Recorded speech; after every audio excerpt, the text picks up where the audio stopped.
कि मैं बता नहीं सकता मैंने तुम्हें कितना मिस किया। I am very happy that you are back. मैं भी तुम्हें बहुत मिस करती थी। ऐसा लगता था कि मैं सब कुछ छोड़ छाड़ के बस सिर्फ तुम्हारे पास आ जाऊं, तुम्हारे साथ रहूं। तो अब सब छोड़ दो, चले जाते हैं यहाँ से कहीं दूर, भाग जाते हैं, शादी कर लेते हैं। अतुल प्लीज, मैं अभी तो वापस आई हूँ, मैं घर भी नहीं पहुंची हूँ। एटलीस्ट मुझे थोड़ा सोचने का तो टाइम दो। राखी और कितना सोचोगे? अतुल प्लीज, तुम सब जानते हो मैं सब कुछ छोड़ के ऐसे नहीं आ सकती। एक काम करो, गाड़ी थोड़ा घर से दूर रुकवा देना। मैं नहीं चाहती कि पापा हमें साथ में देखें और फिर कोई तमाशा हो। हाँ हाँ ठीक है।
ओए होए होए होए, तुसी किन्ने सोने लग रहे हो इतने दिनों बाद। थैंक गॉड तू वापस आ गई। प्रीतम जी, मैं भी मुंबई आई हूँ, मैं घर भी नहीं पहुंची। एक बार रिलैक्स तो करने दीजिए। रिलैक्स ही तो हो रहे हैं हम लोग।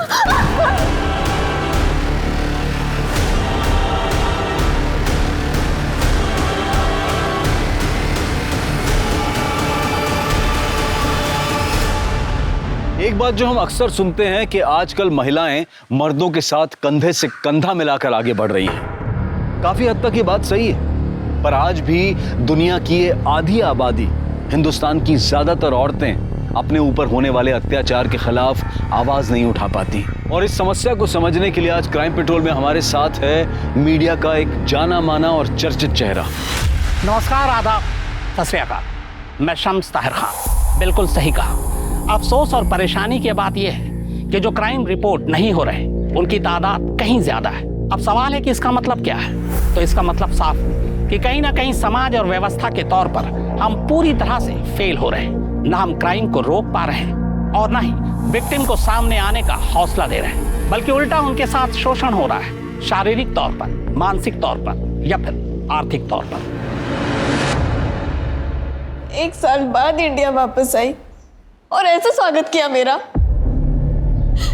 समझ के क्या रखा है मुझे? इंसान हूं, जानवर नहीं। बहुत हो गया पापा जी, ये सब फिर से शुरू मत करो। सगी बेटी हूं आपकी, कोई सड़क से उठा करके नहीं लाए हो कि वो कमीना नोचता खरोचता रहे और आप चुपचाप देखते रहो। मैं तेरी बात समझ रहा हूं पुत्र, पर प्रीतम बहुत बड़ा आदमी है। पाँव पड़ता हूं मैं तेरे बेटा। पापा ये क्या कर रहे हो? प्रीतम से दुश्मनी मत ले, जैसा वो कहता है वैसे ही करती रहे, वरना वो हमें बर्बाद कर देगा। सब कुछ खत्म हो जाएगा, ये घर, मैं, तू, अरे मार डालेगा मुझे, मार डालेगा वो।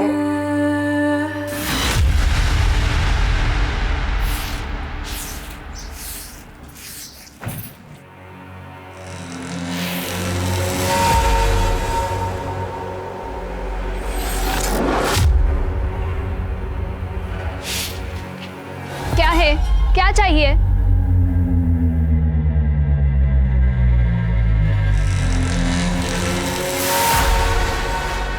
अभी तो कुछ नहीं चाहिए, लेकिन तेरी बाप की हलगट करीब बंद नहीं हुई ना, मुझे क्या चाहिए ना बता दूंगा सब, समझे?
पुत्र, रोटी तैयार हो गई?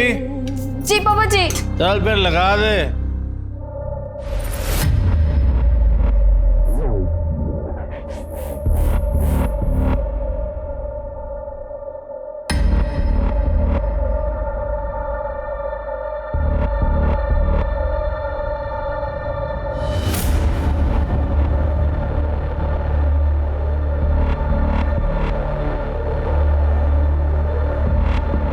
और राखी पुत्र, हाँ पापा जी।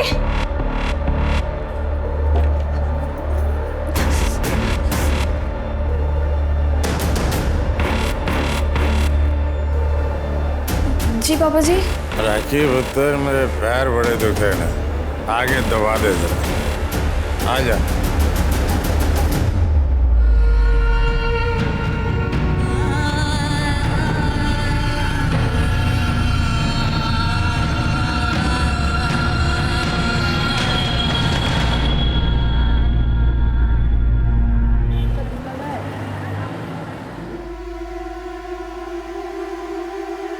कॉफी।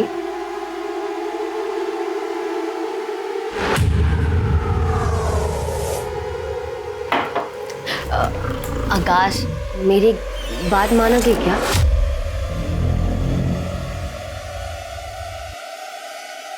वो मैं सोच रही थी कि क्यों ना हम एक बच्चा अडॉप्ट कर ले। मतलब मैंने यहाँ अनाथ आश्रम में बात की और आकाश, मेरी बात तो मिल गया जवाब। बच्चा अडॉप्ट कर लेते हैं।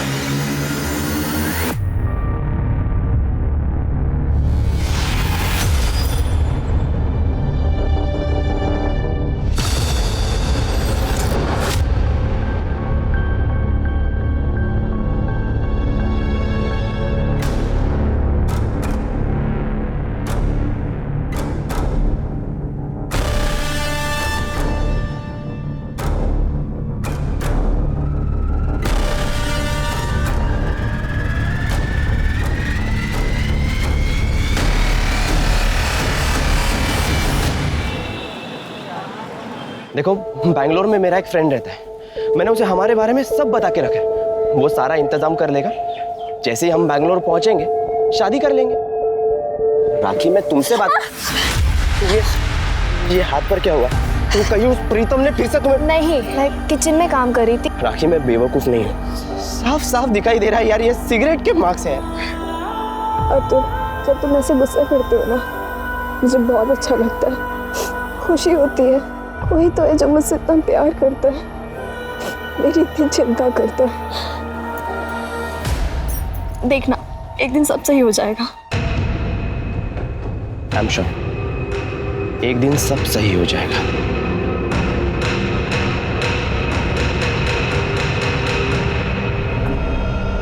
कुछ करना पड़ेगा मतलब? क्या करने वाले हो तुम? मुझे नहीं पता मैं क्या करूंगा। बहुत सह लिया राखी ने। उसके बाप को और उस कमीने प्रीतम को उसे और टॉर्चर नहीं करने दूंगा। मैं उसे उस नरक से बाहर निकाल के रहूंगा। भाई, अब आप ही कुछ करो। इस मैटर को जल्द से जल्द खत्म करना होगा।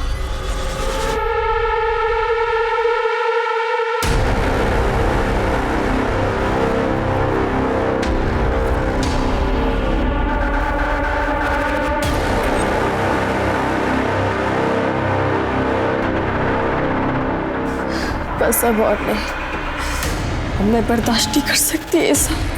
आज ये कहानी खत्म कर दूंगी।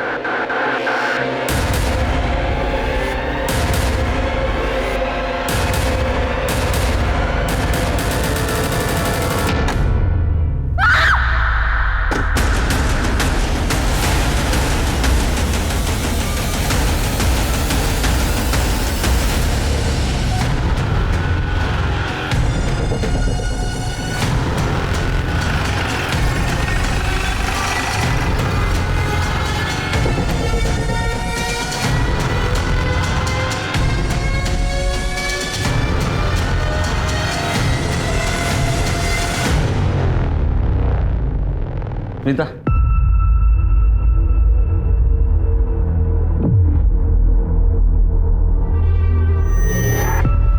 सर, लगता है किसी चाकू से वार किया गया।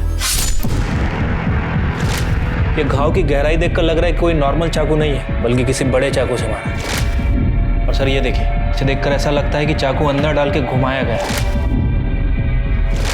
फिर की एक बात समझ में नहीं आ रही, यहाँ तो इंसान का दिल होता है, एक घाव भी हो जाए तो इंसान मर जाएगा, इतना चाकू घुमाने की क्या जरूरत थी? सर कहीं पेसमेकर तो नहीं लगा था? हार्ट सर्जरी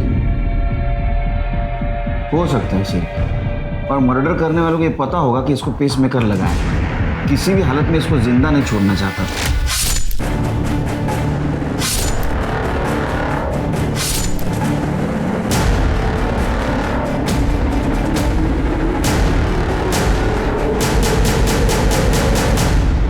बॉडी को पोस्टमार्टम के लिए भेज दो। कर दे सर। चेक करो मर्डर वेपन मिलता है।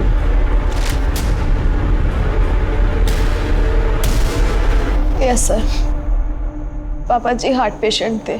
कुछ साल पहले उनकी हार्ट सर्जरी हुई थी, पेसमेकर डाला गया था।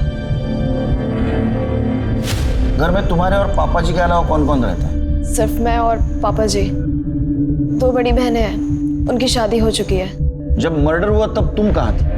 मुझे नहीं पता सर कब हुआ। जब मैं दोपहर अपने बॉयफ्रेंड अतुल से मिलने गई तब पापा जी हॉल में बैठ के टीवी देख रहे थे। फिर जब मैं शाम को वापस आई तो उनके बेडरूम का दरवाज़ा बंद था, तो सोचा वो सो रहे होंगे। उसके बाद मैं अपने रूम में चली गई।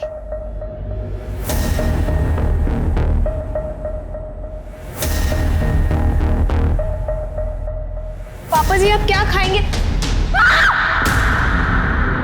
तुम्हारे पापा जी की किसी से दुश्मनी थी? पता नहीं सर। तुम्हें किसी पे शक है जो ऐसा कर सकता है? पता नहीं। अच्छा, तुम्हारे पापा जी क्या काम करते थे, कैसे इंसान थे? रेपिस्ट थे, बहुत ही घटिया और नीच किस्म के आदमी थे। अपनी सगी बेटी को रेप करते थे, जबरदस्ती करते थे मेरे साथ।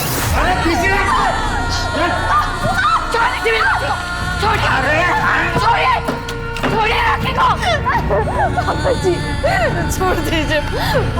मम्मी पापा जी, पापा जी।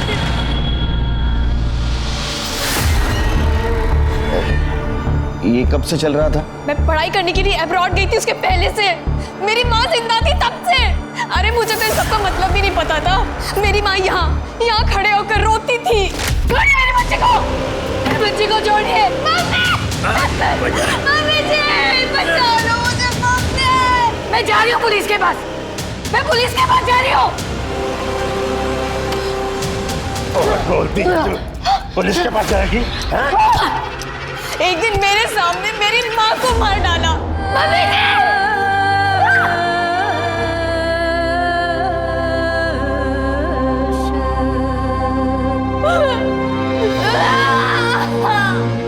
और पूरी दुनिया में बताया कि वो अपने आप मर गई। नेचर डेथ थी। तुमने उसी वक्त कंप्लेंट क्यों नहीं की? सर मैं उस दिन खुद सदमे में थी। मुझे तो समझ में भी नहीं आ रहा था कि ये सब क्या हो रहा है। तुम्हारे साथ इतना सब कुछ हो तो तुम्हारे पास भी उनके मर्डर का मोटिव है। मुझ में अगर इतनी हिम्मत होती तो मैं उसी दिन उस आदमी को मार देती जिस दिन उसने मेरी माँ को मारा था। इस तरह मैं यहाँ नर्क में नहीं रह रही होती। सर पे क्या हुआ? सर वो मैं बाथरूम में गिर गई थी। केस जब तक सॉल्व नहीं होता तब तक शहर छोड़ के नहीं जाता।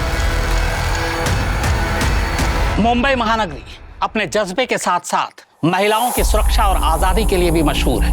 यहाँ महिलाएं खुद को सुरक्षित और आजाद महसूस करती हैं, लेकिन राखी के साथ ऐसा नहीं था। वो खुद को सुरक्षित महसूस नहीं कर पा रही थी। 2018 की एनसीआरबी की एक रिपोर्ट के मुताबिक रेप के 94% मामलों में अपने शामिल होते हैं। इनमें घर के लोग, पड़ोसी, रिश्तेदार, स्कूल, कॉलेज, यहाँ तक के दफ्तर के लोग होते हैं। और इज्जत के बोझ तले दबी महिलाएं इन अपराधों की शिकायत तक नहीं कर पाती। पर राखी का अपने पिता तेजिंदर के कत्ल के बाद रेप का इल्जाम लगाना शक पैदा करता है। कहीं ये राखी की किसी साजिश का हिस्सा तो नहीं?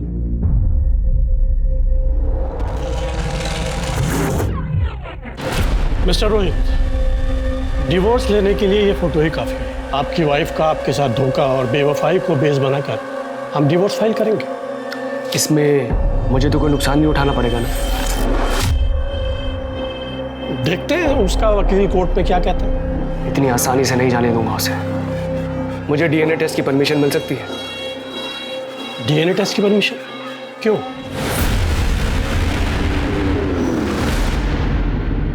सर पूछताछ में पता चला है कि तेजिंदर सिंह को बिजनेस में बहुत बड़ा लॉस हुआ था और दूसरे बिजनेस में पकड़ बनाने के लिए तेजिंदर सिंह ने प्रीतम सिंह से कुछ पैसे उधार लिए थे। सर ये Pritam Singh real estate developer है, काफ़ी पहुंची हुई चीज़ है सर, और काफ़ी इलीगल एक्टिविटीज़ में एक्टिव रहता है। तो तुम्हें क्या लगता है कि तेजिंदर का मर्डर प्रीतम सिंह ने पैसों के लिए किया? हो सकता है सर, प्रीतम सिंह तेजिंदर सिंह के ऊपर पैसे रिटर्न देने के लिए काफ़ी दबाव बना रहा था। मुझे नहीं लगता सिरके ये मर्डर पैसों के लिए हुआ है, क्योंकि 3 बार चाकू से घाव किया गया है और वो भी पेसमेकर निकाल के। ये मर्डर बदले की भावना से हुआ है। ऐसा भी हो सकता है सर। वैसे सर एक और इंटरेस्टिंग बात पता चली है, तेजिंदर सिंह की बेटी राखी ये प्रीतम सिंह के टच में थी। जब वो अब्रॉड में थी तब प्रीतम सिंह से मैसेज में बात किया करती थी, फ़ोन भी किया करती थी। प्रीतम सिंह भी कभी कभी उसे फ़ोन किया करता था, और जब वो इंडिया आ गई तब दोनों की लगातार बातें होने लगी। क्या तेजी का मर्डर हो गया? पाजी कुछ दिन पहले बात हुई थी, सब ठीक ठाक था। बहुत सदमा लगा है तेजिंदर के मर्डर का। वैसे कब से जानते थे आप उसको? कब से जानता था मतलब? ये कोई 10 साल से? तेजिंदर सिंह को बिजनेस में लॉस हुआ था, आपसे पैसे भी मांगे थे, रिटर्न नहीं कर पाया तो उसका मर्डर कर दिया आपने। मतलब आज तक जिन लोगों ने मुझसे पैसे लिए और वापस नहीं दिए तो उनका मर्डर कर देना चाहिए। मर्डर करने से पैसे वापस मिल जाते हैं। मतलब मेरे को तो सीरियल किलर हो जाना चाहिए। नहीं, जिस दिन मर्डर हुआ कहाँ थे आप? नहीं था, ऑफिस में। चेक करवा लो। नहीं जरूरत हो तो हम करेंगे ना, हमारा काम ही है। चलो तो वैसे तेजिंदर की लड़की राखी, उसके साथ कैसा कनेक्शन है आपका?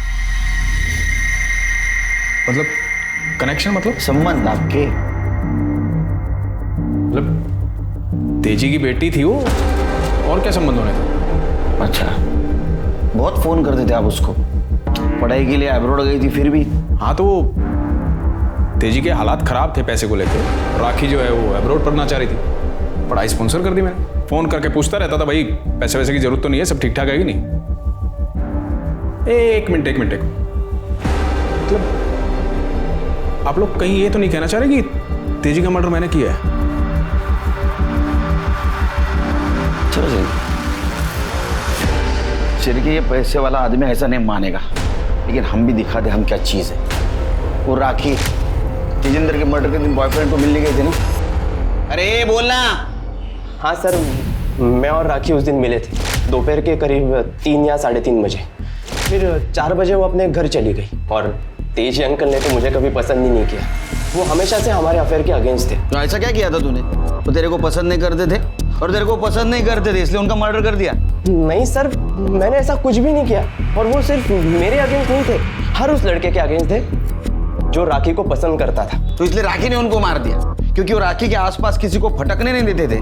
नहीं सर, राखी तो ऐसा सोच भी नहीं सकती, बहुत अच्छी लड़की है वो।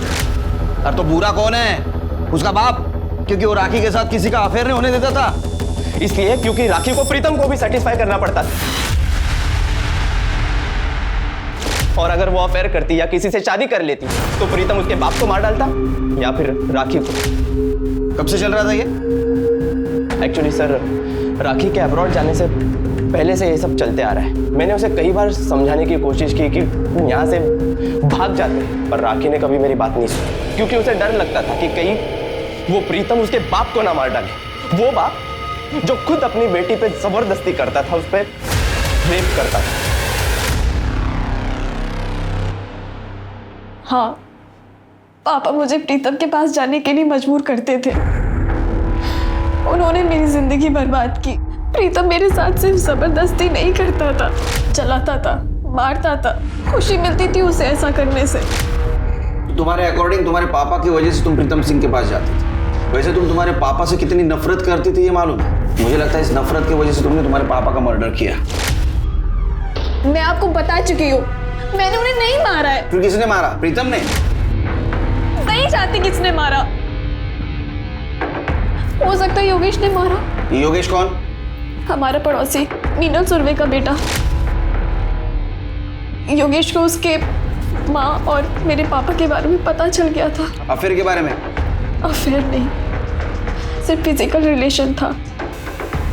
उस दिन जब आपने मेरी सर की चोट के बारे में पूछा था, वो योगेश ने मारा था, धमकी दी थी मुझे।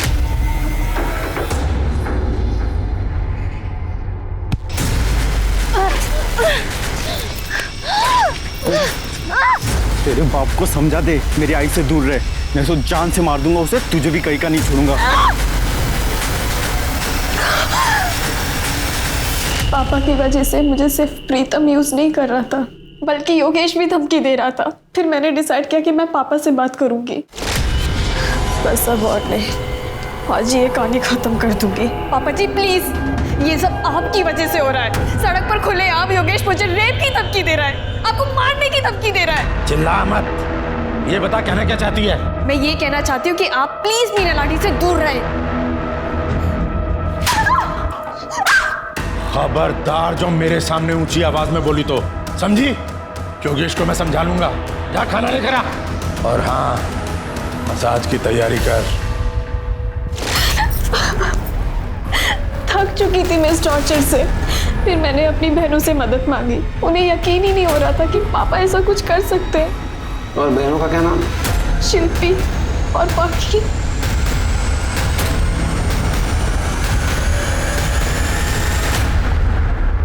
सर, मैं हम 3 बहनों में सबसे बड़ी हूँ और मुझे पूरा यकीन है हमारे पापा जी राखी के साथ ऐसे नहीं कर सकते।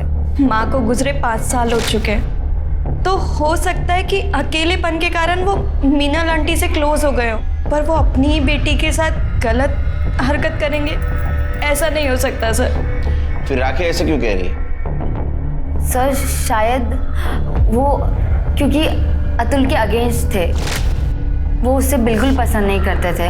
मुझे अच्छे से याद है, उन्होंने हमारे सामने उसे समझाया था अतुल सही लड़का नहीं है, वो उसकी जिंदगी बर्बाद कर देगा। राखी सैनी ने अपने पिता पर शारीरिक शोषण का इल्जाम लगाया, जिसे खुद उसकी अपनी दोनों सगी बहनों शिल्पी और पाखी ने पुलिस पूछताछ में खारिज कर दिया। अब इनमें से कौन सच कह रहा है और कौन झूठ, इसकी तफ्तीश जारी है। पर मेरे तजुर्बे में एक और बात आई है इस केस को लेकर। कहीं राखी की बहनें अपनी इज्जत बचाने के लिए झूठ तो नहीं बोल रही। कयास कई है, लेकिन सच सामने आना भी बाकी है।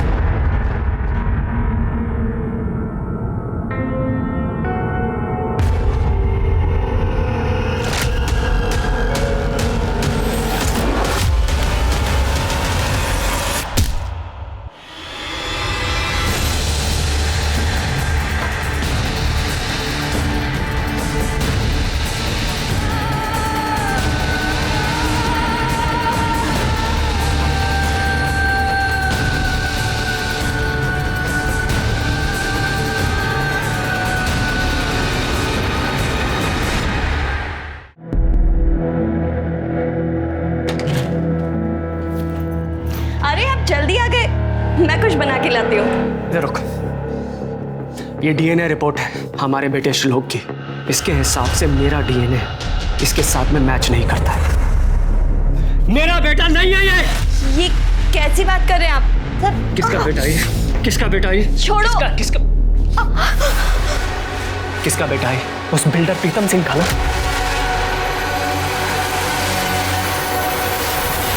राखी ने अपने बाप के खिलाफ ही घटिया इल्जाम लगाया, लेकिन हो सकता है वो झूठ बोल रही हो, क्योंकि उसके दोनों बहनों के बयान में ऐसा कुछ सामने नहीं आया।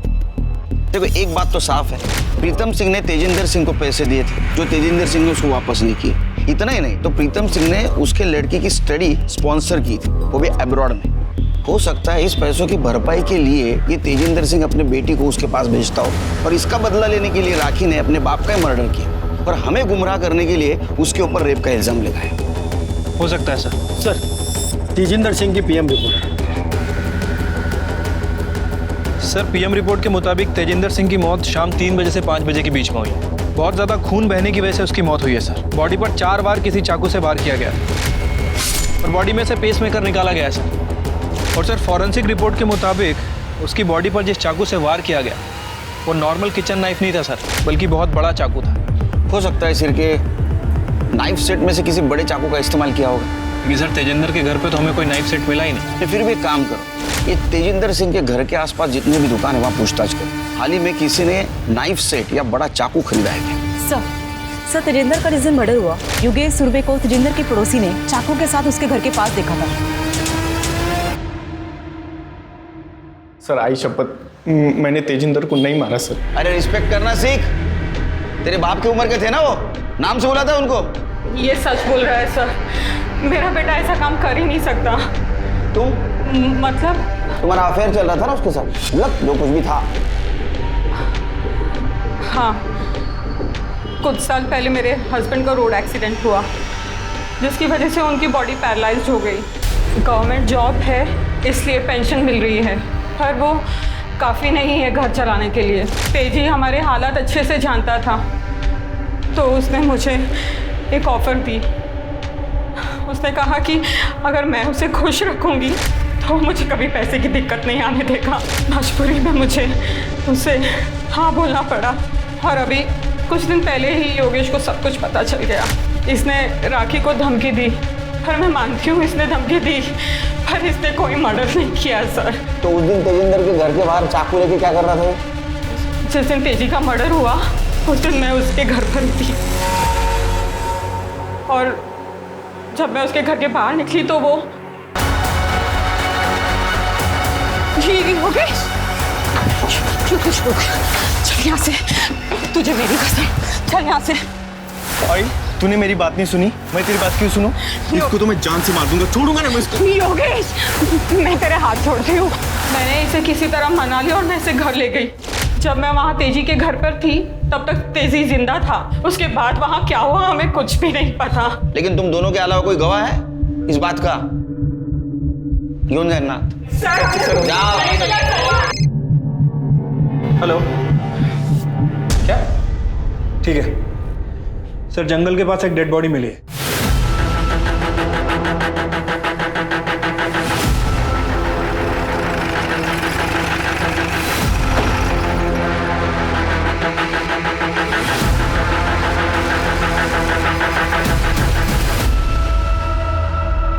और ये तो राखी है शिरके।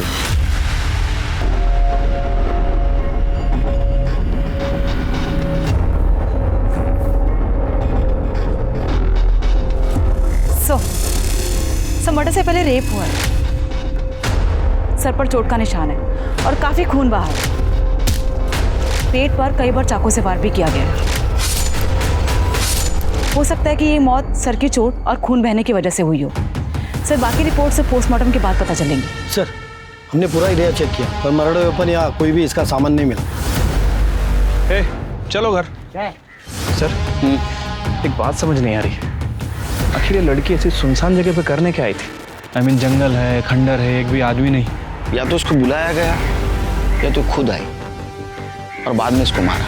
वैसे अभी तक हम इसे तेजिंदर मर्डर केस का सस्पेक्ट मान रहे थे, लेकिन इसकी ऐसी हालत देखकर लगता नहीं कि इसने तेजिंदर का मर्डर किया होगा। अभी हम ऐसा नहीं कह सकते शिरके। वैसे सर इसको मारने का मोटिव प्रीतम, अतुल और योगेश, इन तीनों के पास भी है। सर ये भी हो सकता है कि इन तीनों में से किसी ने इसका मर्डर किया हो सकता है। पंचनामा करो और बॉडी को पोस्टमार्टम के लिए भेज दो। ठीक है सर।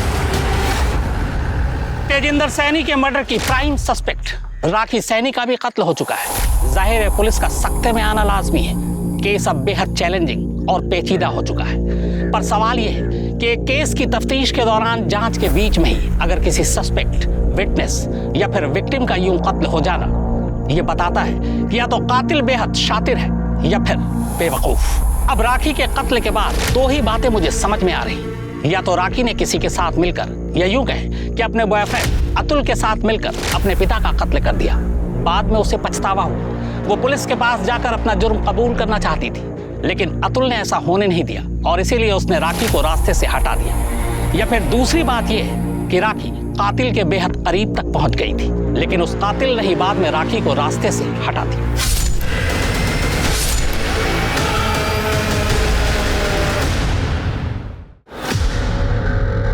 किसने किया आपके साथ ये? जिसने भी आपकी हालत की है उसका नाम बता दीजिए। हो सकता है कि अगली बार उसकी हिम्मत और बढ़े, और अगली बार आप नाम बताने लायक ही ना रहे। बताइए किसने मारा आपको? प्रीतम के गुंडों ने। कौन? प्रीतम सिंह, वो बिल्डर। लेकिन उसने आपको क्यों पिटवाया? मेरी बीवी पाखी का उसके साथ में चक्कर चल रहा है।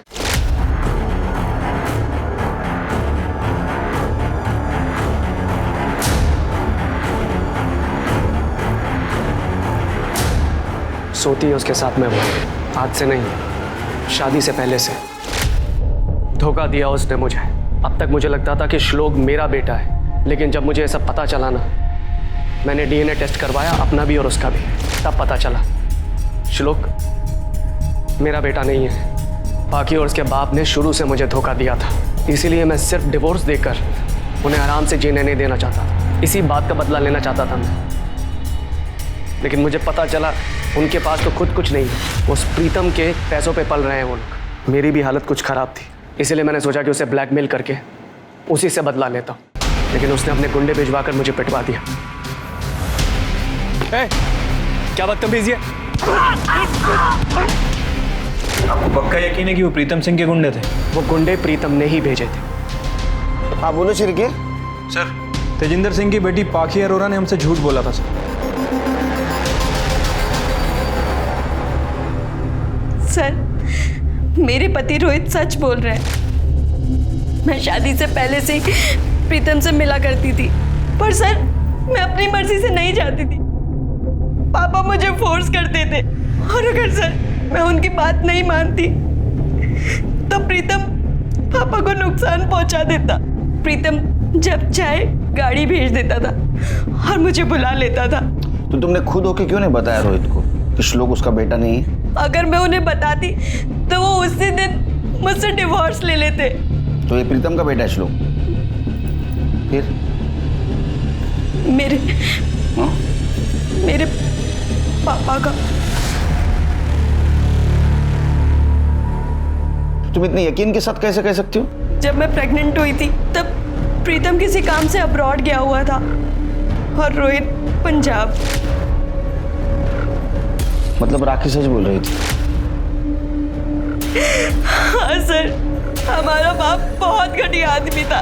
उसने अपनी ही बेटी को प्रेग्नेंट किया, और सर उसने सिर्फ मेरे और राखी के साथ ही ऐसा नहीं किया, बल्कि शिल्पी दीदी के साथ भी,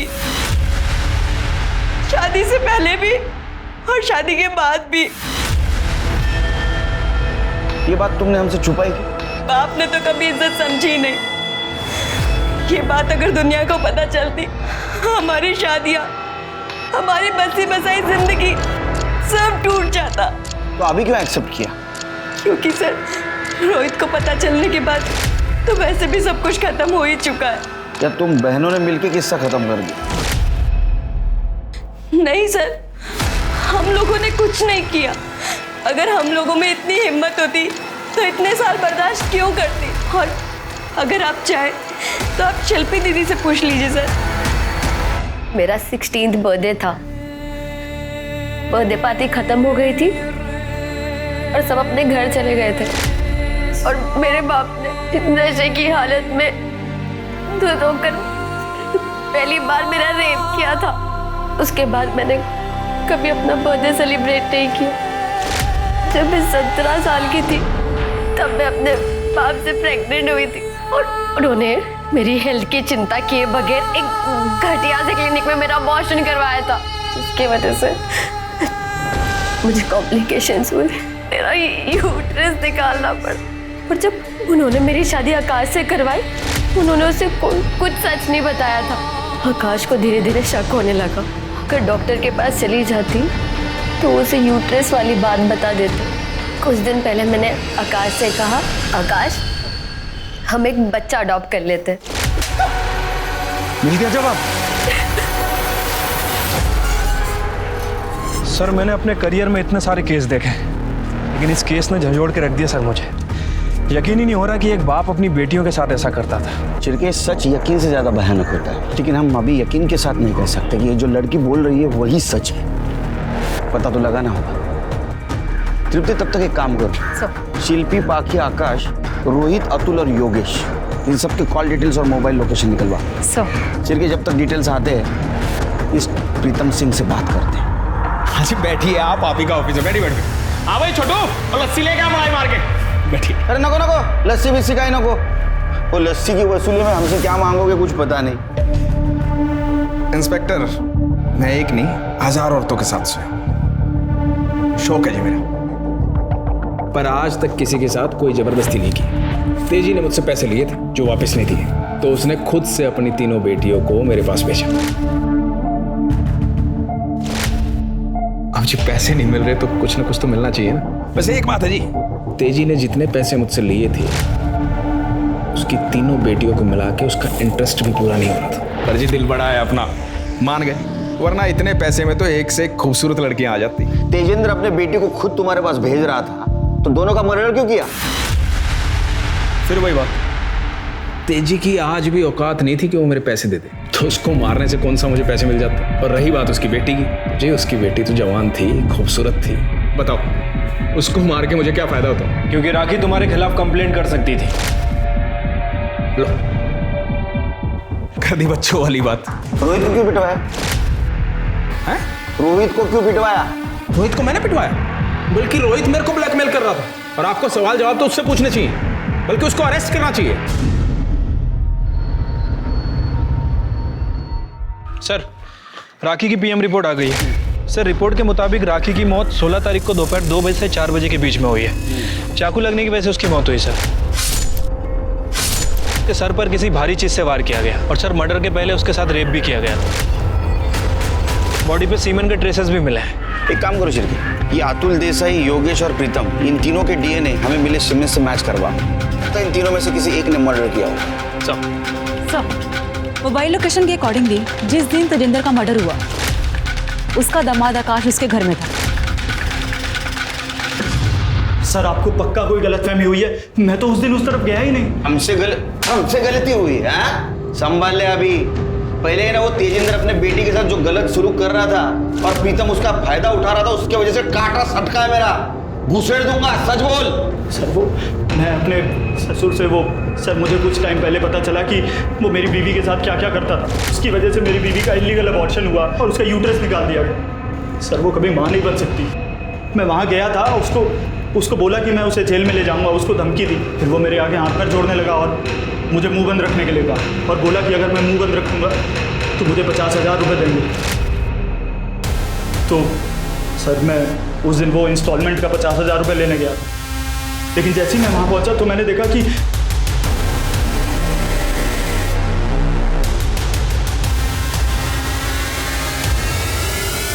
दिखा दी अपनी शराफत। हमें सब पता है तेजिंदर अपनी बेटी को प्रीतम के पास भेजकर अपने घर का खर्चा चला रहा था। हाँ? वो तुझे कहां से 50,000 देगा रे? सर, मेरी बात सुनिए सर, ऐसा नहीं। सर राखी के साथ हुए बलात्कार में मिले सीमेन सैंपल्स अतुल, योगेश और प्रीतम में से किसी के साथ मैच नहीं हुए। तो आखिर वो कौन हो सकता था जिसने राखी के साथ पहले बलात्कार किया और फिर उसका कत्ल कर दिया? पुलिस जब इन अनसुलझे सवालों से जूझ रही थी तभी उन्हें एक ऐसी इंफॉर्मेशन मिली।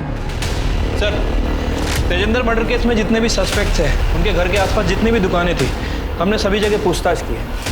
एक इंटरेस्टिंग बात पता चली सर, ये देखिए।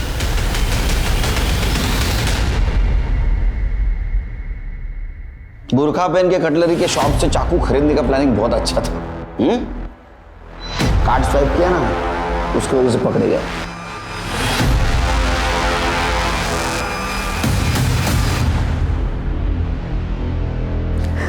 सर, कुछ दिन पहले मुझे पापा जी का कॉल आया था। तुम तीनों अपनी माँ पर गई हो, किसी काम की नहीं हो। ये दोनों पहले कम थी जो इनके पतियों ने मेरा जीना हराम कर दिया। अरे एक मुझे ब्लैकमेल कर रहा है और दूसरा मेरी फोटो लेकर प्रीतम के पास पहुंच गया। जानते हो प्रीतम कौन है? वो तुम्हें जिंदा नहीं छोड़ेगा और मुझे भी मार डालेगा। हमने पापा जी की वजह से क्या क्या नहीं सहा। प्रीतम के साथ सोए, पापा जी का टॉर्चर बर्दाश्त किया, अपने पतियों से मार खाई। पापा जी सब जानते थे। हमारी जिंदगियां तो वो बर्बाद कर ही चुके थे, पर हम राखी को बचाना चाहते थे क्योंकि अतुल उससे सच में प्यार करता था। उसकी सारी सच्चाई जानने के बाद भी वो उससे शादी करना चाहता था। फिर हम दोनों ने डिसाइड किया कि अगर किसी को मरना है तो वो पापा जी को ही मरना होगा, जिससे हमें पापा जी और प्रीतम दोनों से मुक्ति मिल जाएगी, क्योंकि पापा जी के मर्डर का ब्लेम तो प्रीतम पर ही जाना है। मर्डर के 2 दिन पहले मैंने बुर्का पहना और अपने घर के पास वाली कटलरी स्टोर से चाकू खरीदा ताकि कोई मुझे पहचान ना सके। अगले दिन हम दोनों पापा के घर गए। राखी से मेरी ऑलरेडी बात हो चुकी थी। उस दिन वो अतुल से मिलने जाने वाली थी। तुम दोनों एक साथ? आज तो मैंने तुम दोनों में से किसी को नहीं बुलाया। हम अपनी मर्जी से आज यहाँ आए हैं। तो चलो फिर।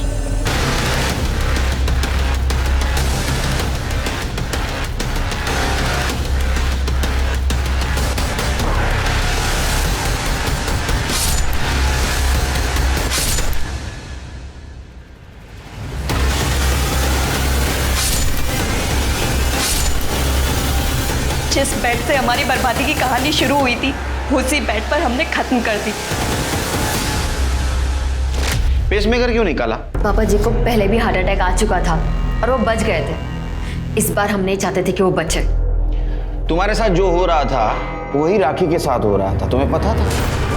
नहीं सर, उसने हमें कुछ बताया ही नहीं कभी। फिर राखी को क्यों मारा? नहीं सर, हम उसे क्यों मारेंगे सर? बल्कि सर वो तो हम दोनों की तरह इस नर्क में जी रही थी। तेजिंदर सिंह के मर्डर केस में अरेस्ट करो, चार्जशीट दाखिल करो। आखिरकार पाकी और साक्षी के सब्र का बांध टूट गया। दोनों ने अपने बाप को उसके अंजाम तक पहुंचा दिया। विक्टिम से दोनों बहनें अब कल्प्रिट बन चुकी थी। तीनों बहनों का बाप लगातार शोषण करता रहा, उन पर जुर्म ढाता रहा, लेकिन तीनों खामोश रही। यहां तक कि प्रीतम सैनी नाम के घिनौने शख्स के हाथों भी तीनों को बेच दिया, पर फिर भी तीनों खामोश रही। क्यों इन तीनों बहनों ने कभी पुलिस के पास जाने की कोशिश नहीं की? ये एक बड़ा सवाल है जिसका जवाब मिलना चाहिए। मैंने जितनी भी रेप विक्टिम से बात करने की कोशिश की या बात की, उन सब का एक ही डर था, लोगों की नजरें। एक महिला पर कितना जुल्म होता है जब उसके साथ रेप होता है, इसका अंदाजा हम लोग शायद ही लगा सकते हैं। ऊपर से जब वो पुलिस के पास जाती है तो हम उसका सहारा बनने की बजाय उल्टे उसका कैरेक्टर असैसिनेशन करने लगते हैं। हमेशा रेप विक्टिम में ही गलतियां ढूंढने लगते हैं। यह हमारी सोच है, ये पुरुष प्रधान समाज की सोच है, और जब तक ये सोच नहीं बदलेगी इस तरह की चीजें नहीं थमेंगी। सर जहाँ राखी की बॉडी मिली वहाँ 1 नंबर एक्टिव था। सर ये है वो नंबर।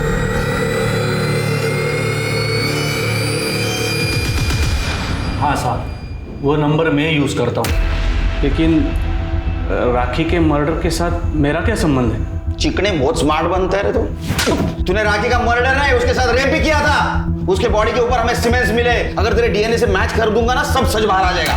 देखिए साहब, आप इस तरह से डरा नहीं सकते। बता दो साहब, अतुल और राखी के अफेयर के बारे में मुझे सब कुछ पता था। मैं उसके खिलाफ नहीं था, लेकिन अतुल ने जब मुझे बोला कि राखी का बाप और प्रीतम कई सालों से उसको यूज कर रहे, तो फिर मैंने सोचा कि अपने भाई की शादी किसी ऐसे लड़की से नहीं होने दूंगा। और फिर मैंने अतुल को बिना बताए राखी का मर्डर प्लान किया। उसको मैंने एक सुनसान जगह बुला लिया था, मेरे से पहले ही वहाँ पहुँच चुकी थी।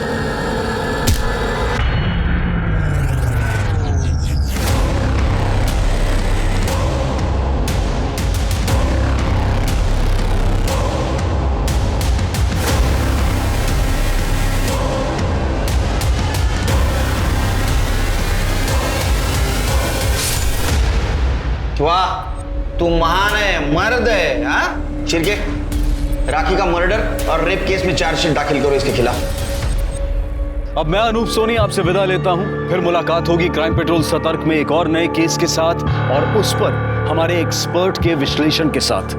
तब तक अपना और अपने परिवार का ख्याल रखें, सतर्क रहें, सुरक्षित रहें और देखते रहें क्राइम पेट्रोल सतर्क। जय हिंद। नमस्कार, आदाब। क्राइम पेट्रोल सतर्क के आज के इस एपिसोड में मैं अनूप सोनी आप सबका स्वागत करता हूं।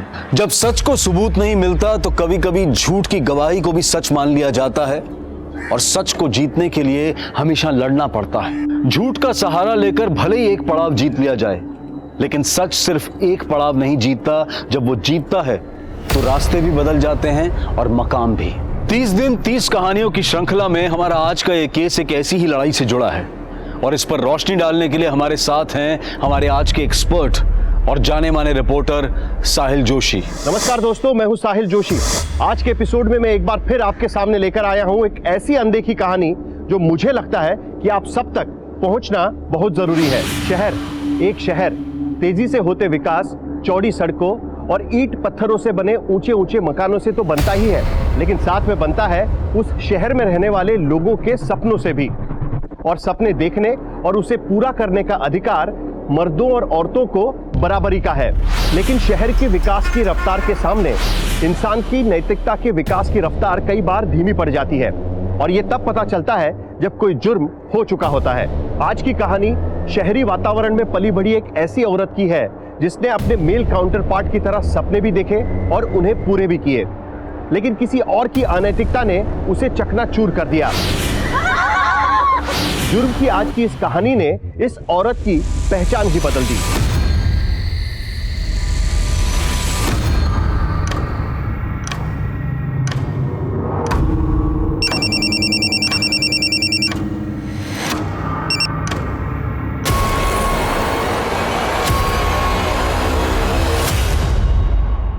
जिंदगी में इम्तिहानों का दौर कभी नहीं थमता, लेकिन यह इम्तिहान अजीब था।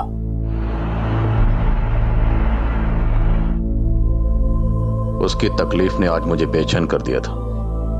आखिर क्यों मेरी आंख भर आई, उस पर तो यकीन करना भी मुश्किल था कि यह भी कोई खेल था जो एक पुलिस वाले के दिलो दिमाग पर हावी हो गया।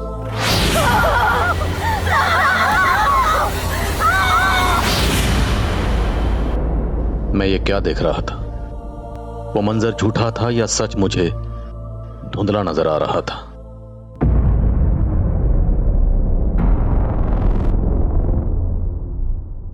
सर, आप इस वक्त यहां? क्या हुआ? आजकल हर वक्त एक घुटन महसूस होती है। ऐसा लगता है जैसे कहीं चैन नहीं। ऐसा महसूस होता है कहीं कोई रोशनदान नहीं है जहां से चैन की सांस ले पाऊं। समझ गया सर। आप शायद इस बात से परेशान हैं कि आज उस विक्टिम का नाम पब्लिकली ओपन हो गया है। कौन से विक्टिम? सर, वो rape victim Suzanne Fernandes.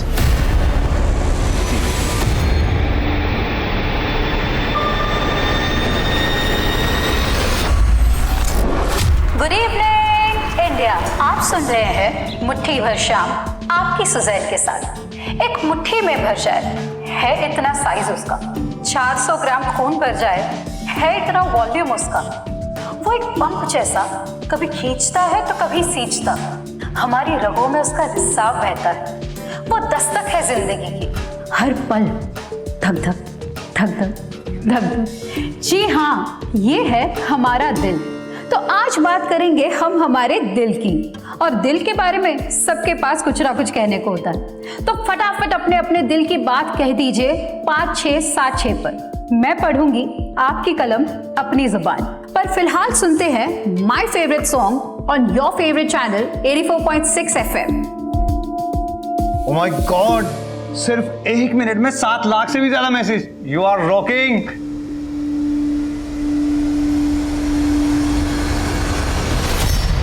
अनुलिपा, next slot तुम्हारा है। एक काम करो, अपने शो को 5 मिनट डिले करो। सिर्फ 5 मिनट ही क्यों, मेरा पूरा स्लॉट दे दीजिए। Oh come on Anu, don't be sarcastic। Look, आज सुजैन की शो को इंपॉर्टेंस मिल रही है, कल को तुम्हारा अपना शो हिट हो सकता है। You can be so popular. यूं समझो कि ये एक्स्ट्रा 5 मिनट में प्रिपेयर करने को मिल रहे हैं। कुछ ऐसा करके दिखाओ कि रेटिंग्स के मामले में सुजैन को ही पीछे छोड़ दो। या ओहो, आज तो ऐसे लग रहा है कि जैसे हम 140 करोड़ इंडियंस के दिल एक साथ धड़क रहे। धक धक धक धक, बीप बीप बीप बीप। इतने ज्यादा मैसेजेस जो भेज। ओह गॉड, इसी टाइम में बिजली जाती है। छोड़ो ना ये बात, ये रेडियो वीडियो को छोड़ो। एक काम करते हैं, हम लोग है ना आज मूवी देखने चलते हैं। हाँ चलते हैं। यस, चलो चलो चलो चलो चलो। तुम्हारा तो पैकेज भी अच्छा है और यहाँ रोज रोज ओवर टाइम करने के बाद भी इंसेंटिव नहीं मिलता। सोच रहा हूँ अगर ऐसे ही चलता रहा ना तो दूसरा रेडी ज्वाइन कर लूंगा। नो, तू जोड़ी तोड़ने की बात मत कर। अच्छा, मैं तेरे इंसेंटिव की बात करती हूँ विश्वास से। Thank you. ले देवदास, आ गई तेरी मंजिल। चलो bye, good night. Good night.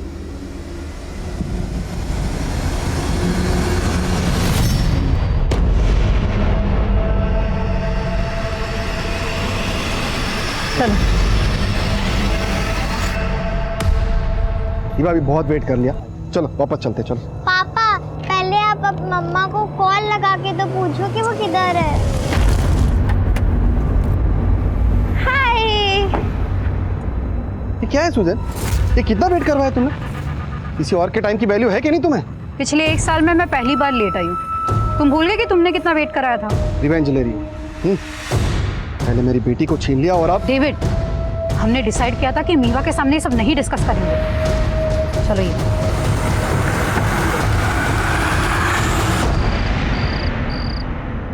क्यों बात ना करो? जब तू मोंटी के साथ भाग गई थी तब तूने हमारे बारे में नहीं सोचा। अब तेरे पति के पास तेरी डिलीवरी करवाने के पैसे नहीं है, इसलिए उसने तुझे छोड़ दिया। पापा, उसने मुझे छोड़ा नहीं है, वो प्रॉब्लम में है। और अगर इतना ही बोझ बन रही हो ना आप पे, तो ठीक है, चली जाती हूँ यहाँ से। लिली, ऐसे मत बोल बेटा। और स्टीवन, तुम कुछ भी बोल देते हो। इसकी हालत देखी है तुमने? अरे वाह, गुड इवनिंग बेटा, गुड इवनिंग। गुड इवनिंग बेटा, good evening. Good evening lily aunty. तेरे लिए एक सरप्राइज है, चल दिखा रहा हूँ। आजा आजा। What happened, Mom? नथिंग बेटा, वही रोज की खिचखिच, पापा की तुम्हारी लिली से आर्ग्यूमेंट। अच्छा तुम लोग बैठो, मैं अभी आती हूँ। सुजैन, मैं पापा पर अब और बोझ नहीं बनना चाहती। I need your help. Yeah, anything for you. Monty ने एक फ्लैट देखा है, लेकिन उसका बजट थोड़ा एक्स्ट्रा जा रहा है। तुम 10 लाख अरेंज कर सकती हो? वो तुम्हें वापस दे देगा। देखो लिली, तुम तो मोंटी के साथ सेटल होना चाहती हो, पर क्या मोंटी वाकई तुम्हारी परवाह करता है? What do you mean by that? You know, मैंने अभी मोंटी को एक लड़की के साथ पब में जाते हुए देखा। सुजैन, तुम्हें पैसे नहीं देने तो वो बात अलग है, लेकिन मोंटी के बारे में ये सब मत बोलो। मैं जानती हूँ वो ऐसा नहीं है।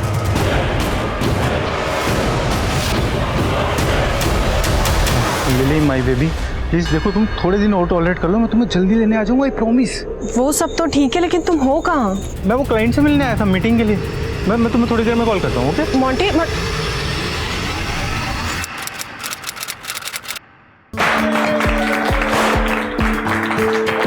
Great job. तुम्हारा शो इतना पॉपुलर हो चुका है कि हर हफ्ते आरएम के रिकॉर्ड्स तोड़ रहा है।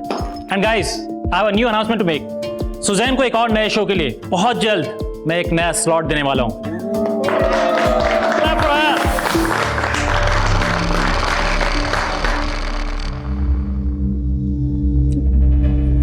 हे, तू देवदास बन के क्यों बैठा? चल ना, हमारे शो की सक्सेस पार्टी है। हमारे? मुझे तो बिल्कुल भी नहीं लगता मैं शो का पार्ट भी। अरे अपनी शक्ल देख यार। अच्छा स्ट्रेस मत ले, मैं मजाक कर रहा था सच में। तुझे क्रेडिट चाहिए ना, तू रुक।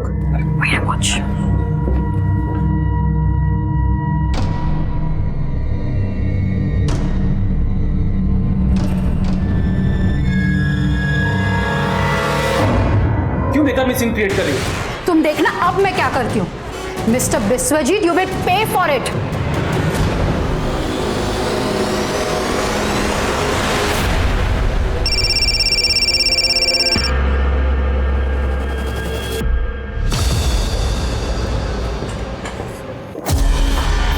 सॉरी मम्मा, आप कब तक आओगे? Eva, I am so sorry बेटा, मैं आपको टाइम नहीं दे पा रही हूँ। पर आपने खाना खाया? हाँ मैंने खा लिया, लेकिन आप कब आओगे? थोड़ा लेट हो जाएगा मेरा बच्चा, but you finish your homework, okay? Okay.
3 बज रहे हैं, अभी तक नहीं आई।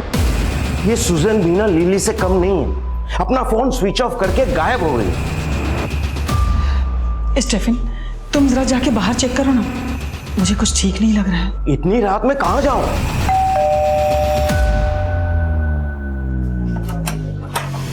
अरे सुजन! सुजन! सुजन! सुजन! क्या हुआ बेटा? क्या हो क्या गया? हुआ? सुजन! संभाल के बैठ। बेटा, संभाल के। सुजन, तूने पी रखी है? क्या हुआ बेटा?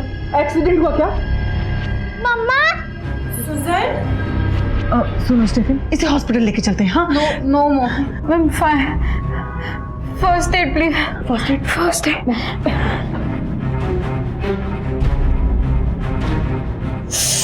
नहीं बेटा, कुछ नहीं हुआ।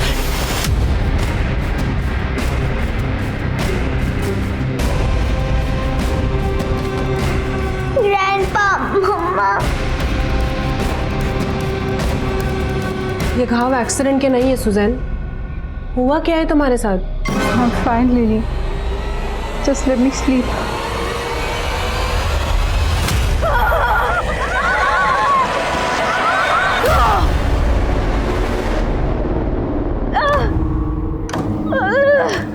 सुजैन, क्या हुआ बेटा? हाँ, क्या हो गया? बोल। बेटा सच सच बता, कल तेरे साथ क्या हुआ था? वो एक्सीडेंट हुआ था। विश्वजीत, एक मुट्ठी शाम की शो की आज बैंड बजने वाली है। 3 घंटे के बाद शो है और सुजैन अपना फोन भी नहीं पिक कर रही है।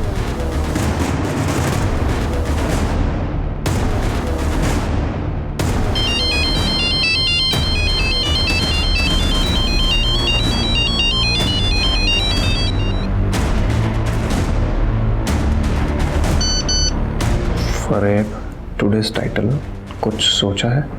एक मुट्ठी शाम करनी पड़ेगी किसी और के नाम। एक मुट्ठी शाम हो सकती है अरोलिपा के भी नाम। नो, इस स्लॉट के तुरंत बाद तुम्हारा अपना स्लॉट है। We can't take chance. I think इस वक्त महक is the right choice.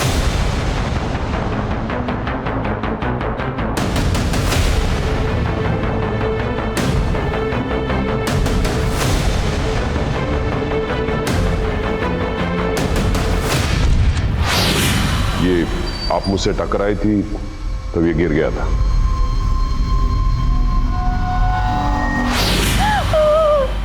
What happened, Mama? Nothing, बेटा।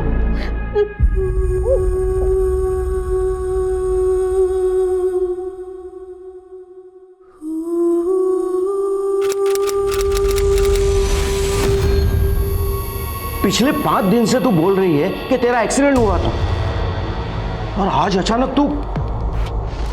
I don't know, पापा। मुझे समझ में नहीं आ रहा था कि मैं आपको कैसे बताऊं कि मेरे साथ बस क्या। कोई सपना वपना तो नहीं देख लिया तूने? मेरे साथ इतना सब कुछ हो गया पापा, और अब मैं पुलिस के पास। कुछ नहीं हुआ है तेरे साथ, समझ रही है ना तू? 5 दिन से तो घुट रही हूँ। I can't do this anymore. मैं पुलिस के पास जरूर जाऊंगी।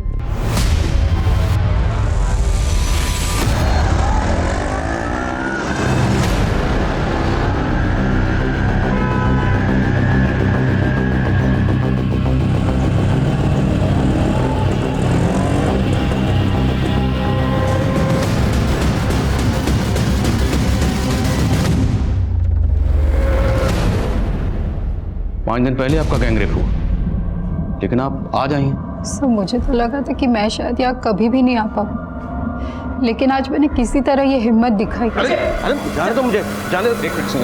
Yes sir. सर, ये मेरी बेटी है। बैठिए प्लीज। सर, मैं यहाँ बैठने नहीं आया, मैंने तुझे मना किया था ना यहाँ आने को। चल यहाँ से। Sir sir sir sir sir आपको शायद पता नहीं है, आपकी बेटी कह रही है कि उसका गैंगरेप हुआ। सर, कुछ नहीं हुआ इसके साथ, बस एक छोटा सा एक्सीडेंट हुआ है। सर, हमें कोई कंप्लेंट नहीं लिखवानी। चल यहाँ से। मुझे कंप्लेंट लिखानी है पापा।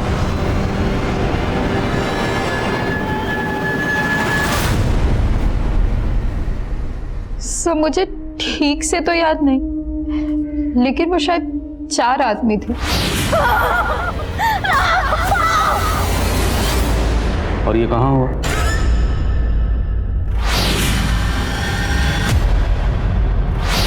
कार में? तो आप उस कार में कैसे पहुंची? उन लोगों ने आपको किडनैप किया था? मुझे ठीक से याद नहीं, उस रात मैं होश में नहीं थी। I was drunk. लेकिन उनमें से एक आदमी मुझे परवानास में मिला था। परवानास? पालन रोड पे एक पब है, उस रात मैं अपनी फ्रेंड के साथ वही गई थी। ये आप मुझसे टकराई थी तब ये गिर गया था। उसके बाद मैंने अपनी फ्रेंड के साथ थोड़ी और ड्रिंक की, और उसके बाद क्या हुआ मुझे कुछ याद नहीं। अच्छा, तो उस हादसे के बाद अब अपने घर कैसे पहुंची?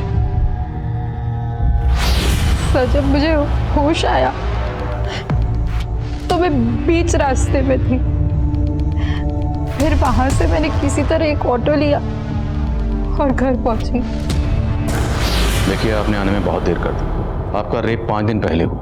अगर आप उसी दिन आती तो हमारे पास रेपिस्ट का डीएनए होता। अभी आपको कुछ याद भी नहीं है, ना उनके चेहरे याद है, ना नाम याद है, यहाँ तक कि आपको गाड़ी भी नहीं पता कौन सी गाड़ी थी, रंग क्या था, मॉडल क्या था, कुछ भी याद नहीं आपको। तो सर, क्या आप मेरी एफआईआर नहीं लिखेंगे? जरूर लिखेंगे, लेकिन सबसे पहले हमें आपका मेडिकल करवाना होगा।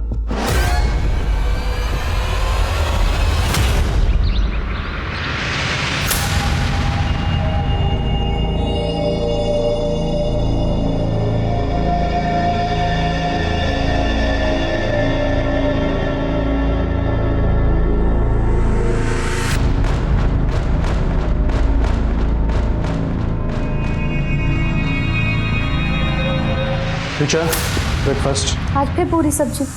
अरे आपको कितनी बार कहा है मुझे पूरी सब्जी पसंद नहीं है। हाँ, लेकिन कल मंडे था इसलिए सब्जी मंडी बंद थी। अरे तो उससे पहले ले आते ना। मुझे नहीं खाना ये, मैं अपने लिए कुछ बाहर से ऑर्डर कर लूंगी। फोन कहाँ है मेरा?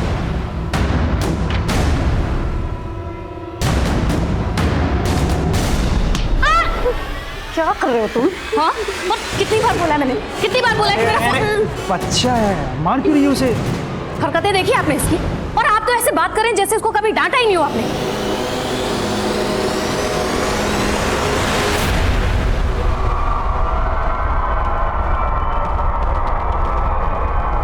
तुम्हारी सिस्टर का गैंगरेप कब हुआ ये? जब वो परवानास गई थी। परवानास? हाँ, वही पब जहाँ सुजैन ने तुम्हें एक लड़की के साथ देखा था। क्या बोल रही हो ये? देखो, तब तो मैंने दी की बात पे भरोसा नहीं किया, लेकिन अगर ये बात सच निकली तो। ये सच नहीं है। मैं अपनी क्लाइंट से मिलने गया था उस दिन, उनको गलतफहमी हुई है। सर, सुजैन की बॉडी पर कुछ इंजरी मार्क्स हैं। उसको असॉल्ट किया गया है और वो सेक्सुअली एक्टिव ही है, पर यह कह पाना मुश्किल है कि उसका रेप हुआ है या नहीं हुआ। सुजैन फर्नांडिस की मेडिकल रिपोर्ट जो पुलिस के मन में डाउट क्रिएट कर रही है, उसे सपोर्ट कर रही है सुजैन के फादर की स्टेटमेंट। सर, कुछ नहीं हुआ इसके साथ, बस एक छोटा सा एक्सीडेंट हुआ है। लेकिन सुजैन का मेडिकल उसके रेप के 5 दिन के बाद हुआ, तो मुमकिन है कि उसकी मेडिकल रिपोर्ट में रेप के साइन ना हो। लेकिन सवाल यह भी उठता है कि सुजैन जैसी पढ़ी लिखी और समझदार औरत ने अपने एलिज्ड रेप की रिपोर्ट लिखाने में 5 दिन का समय क्यों लगाया? क्या उसे जरा भी अंदाजा नहीं था कि वो कितना कीमती वक्त जाया कर रही थी? उन 5 दिनों में उसके मन में आखिरकार ऐसा क्या चल रहा था? या इन 5 दिनों में कोई ऐसी कहानी गढ़ी गई जिसका वास्तविकता से कोई संबंध नहीं था? ये सारे सवाल सुजैन के रेप के दावों को थोड़ा कमजोर कर देते हैं, लेकिन फिर भी बेनिफिट ऑफ डाउट देकर मामला दर्ज होता है। लेकिन मुझे लगता है कि इन्वेस्टिगेशन की शुरुआत हुई थोड़े अटपटे तरीके से। इन्वेस्टिगेशन शुरू होना चाहिए था उस पब से जहां पर इस पूरी कहानी की शुरुआत हुई, लेकिन पुलिस पहुंची सुजैन के रेडियो स्टेशन पर।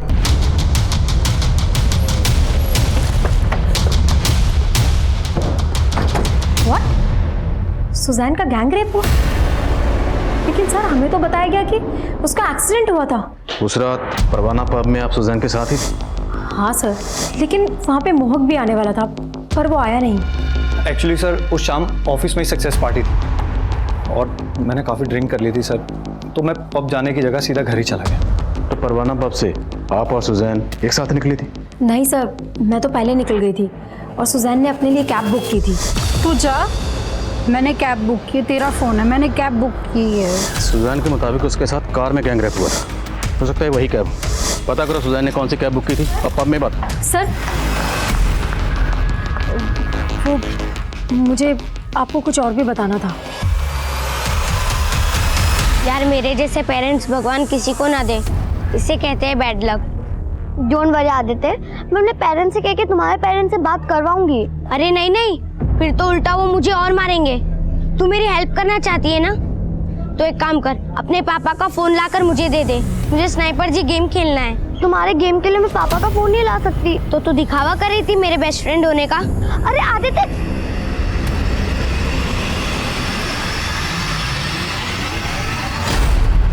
सर यहाँ हर रोज़ ना जाने कितने लोग आते हैं, और मैं कैसे बता सकता हूँ ये 6 दिन पहले यहाँ आई थी या नहीं आई थी। ठीक है, हम यहाँ की 6 दिन पहले की सारी CCTV फुटेज देख लें। लेकिन सर हार्ड ड्राइव के कम स्पेस की वजह से हम 5 दिन से ज़्यादा फुटेज स्टोर नहीं कर सकते, और वैसे भी 5 दिन के बाद फुटेज अपने आप डिलीट हो जाती है। हाँ सर, मैंने एक मोबाइल एप्लीकेशन से कैब बुक की थी। तो ये सब आपके साथ उस कैब में हुआ? I don't remember sir. अच्छा, हमें अनुलिपा ने बताया कि उस शाम आपके और आपके बॉस विश्वजीत के बीच में कुछ। तुम मोह की टेंशन मतलब सुजैन, सी तुम ग्रो करोगी तो नेचुरली उसकी भी ग्रोथ होगी। अब हम तुम्हारे नए स्लॉट के कॉन्सेप्ट की बात करें। ओ श्योर। ये स्क्रिप्ट है, जरा पढ़ के बताओ। हेलो फ्रेंड्स, ये रात खुशनसीब है कि आज हम करीब हैं। उन्होंने अपने तकिए से यार व्हाट इज दिस, मुझसे नहीं होगा। I will show you. तकिया तो सिरहाना है, सिहरन तो कहीं और हो रही है। अपनी उंगलियों से जरा पूछिए, मुट्ठी भर रूह किसके लिए तड़प रही है, भटक रही है। बिस्वा, तुम्हारी हिम्मत कैसे हुई मेरे साथ ऐसा करने की? क्यों बेकार में सीन क्रिएट कर रही हो? तुम देखना अब मैं क्या करती हूँ। तो ये बात आपने हमें पहले क्यों नहीं बताई? सर मेरे साथ उससे ज्यादा बुरा हुआ है जो मुझे ठीक से याद नहीं। तो आपके साथ जो हुआ, आपको नहीं लगता कि उसमें शायद आपके बॉस विश्वजीत का हाथ हो सकता है? रॉयल होम्यो, मम्मी ने मुझे आज फोन के लिए बहुत मारा। टेंशन मत लो, मेरे पास 2 मोबाइल हैं, तुम मेरे यहाँ के खेल लो, ठीक है? सर मैंने पता किया है, उस रात वो कैब ये आदमी चला रहा था। सरफराज नाम है इसका। सरफराज? मानता हूँ साहब, उस रात सुजैन मैडम मेरे कैब में बैठी थी, लेकिन सच में साहब मैंने कुछ भी नहीं किया साहब। कैब की बुकिंग पब से लेकर उसके घर तक की थी, लेकिन तूने और तेरे दोस्तों ने उसको गाड़ी। नहीं साहब, नहीं, सच बता रहा हूँ, मैंने कुछ भी नहीं किया साहब। मुझे तो मैडम को सेक्टर 9 में उतारना पड़ा था। क्यों उतारना पड़ा था? तभी मैं पेट्रोल डालना भूल गया था गाड़ी में, तभी मेरी नज़र फ्यूल टैंक पे पड़ी साहब। फिर मैंने पीछे मुड़ के देखा तो मैडम नशे में थी, सोई हुई। अगर मैं दूसरा रूट चेंज कर लेता तो सही नहीं होता ना, इसलिए फिर मुझे मैडम को सेक्टर 9 में उतारना पड़ा था। Sorry madam. ये ऐसा नहीं मानेगा, तोड़ो इसको। नहीं साहब, मैंने कुछ भी नहीं किया। थैंक्स आदित्य, मुझे तो लगा कि तुम मुझसे बात ही नहीं करोगे। अरे उस दिन मूड ऑफ था मेरा, लेकिन अब मैं रोज गेम खेल सकता हूँ। फोन भी अरेंज हो गया। कहाँ से अरेंज हो गया? अरे तुझे बता के क्या फायदा। ठीक है मत बता, पर मैं तुझे एक सरप्राइज ट्रीट देने का सोच रही थी। कैसी सरप्राइज ट्रीट? उसके लिए तो तुझे मेरे साथ चलना पड़ेगा ना, तो चल। क्या मेरे इशारे पर सुजैन का रेप हुआ? किसने कहा आपसे? किसी ने हमसे कुछ नहीं कहा। उसने तो हमें यह भी नहीं कहा कि आप उसे मोलेस्ट कर रहे थे, लेकिन फिर भी हमने पता लगा लिया। सर मैंने कभी भी उसको मोलेस्ट करने की कोशिश नहीं की। इनफैक्ट इंटेंशन से उसके खराब थे। तुम मोह की टेंशन मत लो सुजैन, तुम ग्रो करोगी तो नेचुरली उसकी भी ग्रोथ होगी। या एनीवे, मुझे मेरे एक न्यू कॉन्सेप्ट का प्रेजेंटेशन देना है तुम्हें। New concept? या एक late night show. I give you demo. Hello friends, ये रात खुश नसीब है कि आज हम करीब हैं। ओ नो, अपने तकिए से मत लिपटो, ये तो सिरहाना है, सीहर कहीं और है। अपनी उंगलियों से पूछो, ये 21 ग्राम रूह किसके लिए तड़प रही है, किसके लिए भटक रही है? Stop it Suzanne. क्या ये सब? सर मैंने उसको रोक दिया तो उसने सीन क्रिएट कर दिया। कुछ ऐसा तो नहीं जो आप बताना भूल रहे हैं? अगर है तो अभी बताती, बाद में मौका नहीं मिलेगा। सर आई एम श्योर मैं कुछ भी भूल नहीं रहा हूँ, बल्कि भूलने की बीमारी तो सुजैन को है। किसको भूलने की बीमारी है? सुजैन को सर। देखिए जो भी कहना चाहते हैं साफ साफ कहिए। सर उसको लोगों के नाम तक तो याद नहीं रहते, हाथ से क्या याद रखेगी? आपको यकीन नहीं हो रहा ना? सर सच्चाई क्या है आपको मेरा स्टाफ बताएगा। बता रहे से चल बोल, कहाँ ड्रॉप किया था उसे? साहब उस रात मैडम को मैंने यहीं उतारा था, उसके बाद क्या हुआ मुझे नहीं पता साहब। या तो कोई सीसीटीवी भी नहीं है, क्या पता तू झूठ बोल रहा है? नहीं साहब मैं सच बोल रहा हूँ, मैंने कुछ भी नहीं किया सर। ज्योति, अनु, उमेश, सर को बताओ सुजैन कैसे सबके नाम भूल जाया करती थी। कम ऑन अनु, गो अहेड। हाँ सर, जब मैं यहाँ न्यू आई थी तो सुजैन मेरा नाम भी भूल जाती थी। सुजैन, बिस्वा का ये आइडिया काफ़ी अच्छा लग रहा है, अगर हम इस पर कुछ डेवलप करें तो?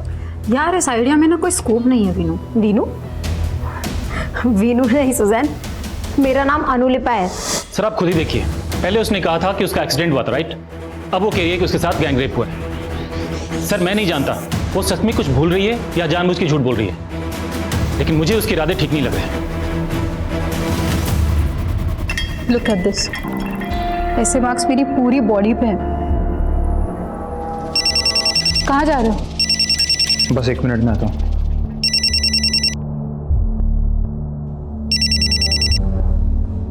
हेलो। तुमने मुझे डबल क्रॉस किया। मैंने तुम्हें सुजैन की पोजीशन दी और तुमने मेरे खिलाफ पुलिस को। मैंने पुलिस को आपके बारे में कुछ भी नहीं बताया, और वैसे भी सर उस शाम तो मैं ऑफिस से पहले ही चला गया था। तो फिर कौन है वो जिसने मेरे खिलाफ मुंह खोलने की हिम्मत की? अनुलिपा ने पहले हमें खुद बताया कि विश्वजीत सुजैन को मोलेस्ट कर रहा था, लेकिन बाद में यही अनुलिपा विश्वजीत की हाँ में हाँ मिला रही। और सर इधर सरफराज का भी समझ में नहीं आ रहा कि वो सच बोल रहा है या झूठ बोल रहा है। ये सुजैन का सच भी पुख्ता नजर नहीं आ रहा। उसके बारे में एक नई बात पता चली। क्या सर? उसके कलीग्स ने बताया कि सुजैन को भूलने की आदत है। इज इट पॉसिबल कि कोई अपना ही गैंग रेप भूल जाए? एग्जैक्टली। कोई भी लड़की ये क्यों बोलेगी कि उसका गैंग रेप हुआ है? और अगर गैंग रेप हुआ है तो उस लड़की का बाप ये क्यों बोलेगा? सर कुछ नहीं हुआ इसके साथ, बस एक छोटा सा एक्सीडेंट हुआ है। आखिर इस केस की हकीकत क्या है? उतार कपड़े जल्दी।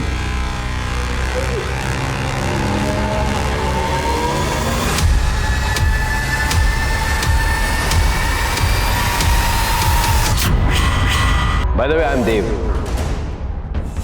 भरत को भी अपना दोस्त बना ले।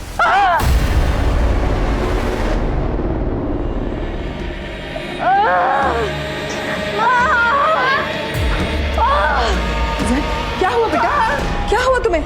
मैंने कहा था ना बेटा उसी वक्त तुम्हें डॉक्टर के पास जाने के लिए, लेकिन तुम मेरी एक भी नहीं सुनती हो। चलो चलते हैं ना बेटा। Fine mom, fine.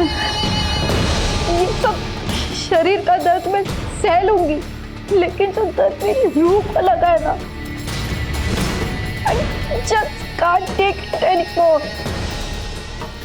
ये दर्द तब तक शांति होगा जब तक वो लोग पकड़े नहीं जाते। सर एक अपडेट है सर, मैं सुजैन से कनेक्टेड हर आदमी से मिल रहा था। इसी दौरान मेरी मुलाकात उसके डॉक्टर से हुई। क्या सुजैन को बाइपोलर डिसऑर्डर है?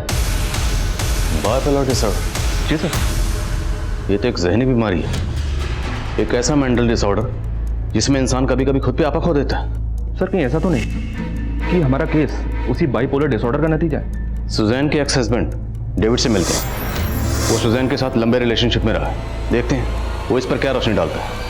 Okay sir. काव्य आदित्य तुम्हारे साथ है? नहीं नहीं अंकल, आदित्य मेरे साथ नहीं है। लेकिन काव्य आदित्य ने बताया था कि वो तुम्हारे साथ कहीं जाने वाला था। नहीं अंकल, वो मेरे साथ नहीं है। ठीक है बेटा।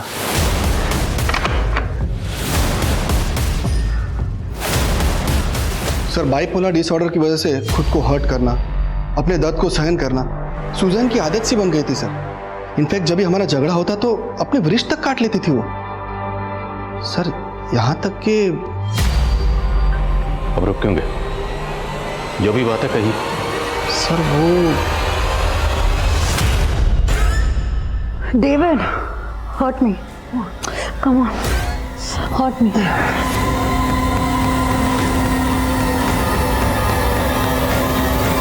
तो सुजैन के फादर की तरह आपको भी लगता है कि सुजैन का गैंग रेप नहीं हुआ? सर मैं इस बारे में कुछ जानता नहीं हूँ, इसलिए कुछ कहना नहीं चाहूँगा सर। सोमेश, आदित्य का कुछ पता चला? जब मारती थी उसे तब फिक्र नहीं थी उसकी? तुमसे परेशान होकर कहीं भाग गया है वो।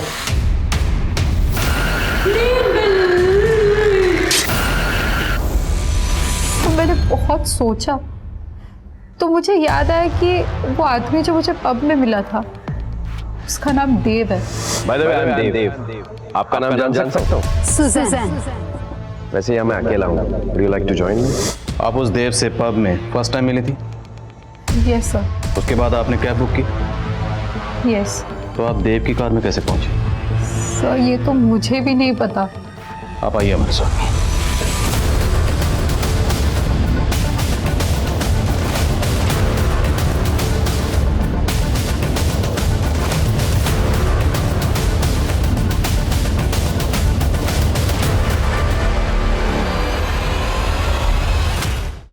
यही वो जगह कैब ड्राइवर ने हमें बताया कि उसने आपको यहाँ ड्रॉप किया।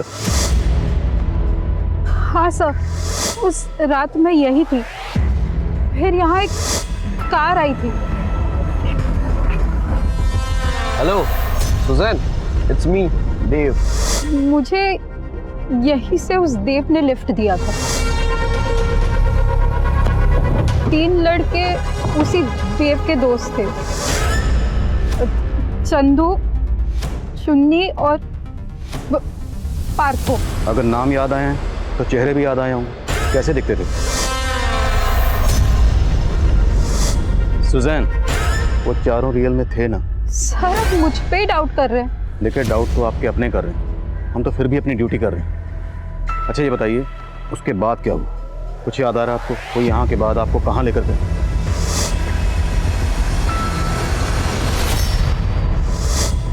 सर, जहाँ से वो कार गई थी वहाँ मैंने एक बस स्टॉप देखा था।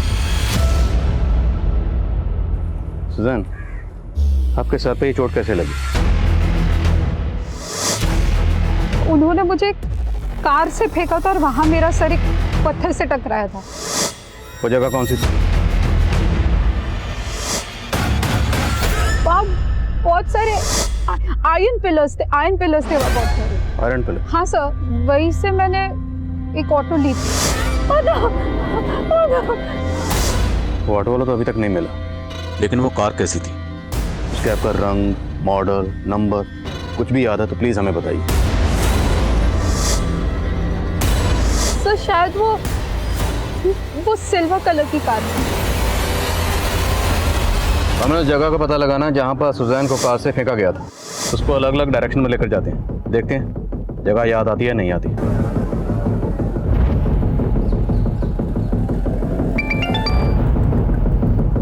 हाँ सनी, उस रात पर मैं देव, चुन्नी, चंदू या पार्थू नाम के किसी भी आदमी का कार्ड स्वाइप नहीं हुआ था। एक बार क्रिमिनल रिकॉर्ड चेक करो, हो सकता है इन चारों का कोई क्रिमिनल रिकॉर्ड और टर्म डाटा निकलवाओ। Okay sir. सुजैन, आप हर जगह को ध्यान से देखिए और अगर कुछ भी याद आता है तो तुरंत हमें बताइए।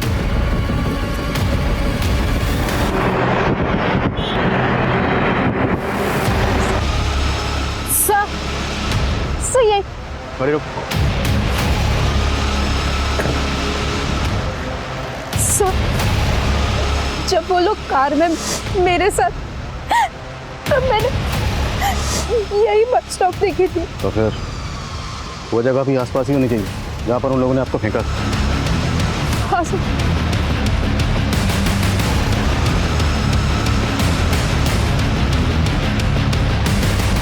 सर,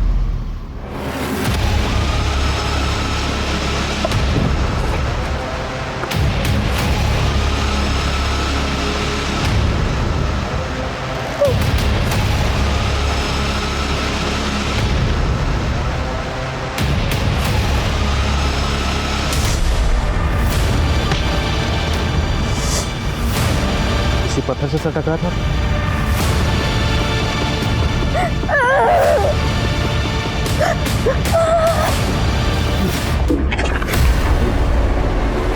पुलिस अब वाकई सुजैन पर भरोसा कर रही थी या फिर यह भी उन्हें कोई प्री प्लान षड्यंत्र लग रहा था? सुजैन की बातों, उसके हाव भाव में ऐसा बहुत कुछ था जो उसकी सच्चाई के गवाह की तरह प्रतीत हो रहा था। लेकिन इस सच को पुख्ता मानने के लिए अभी पक्के सबूतों की जरूरत थी।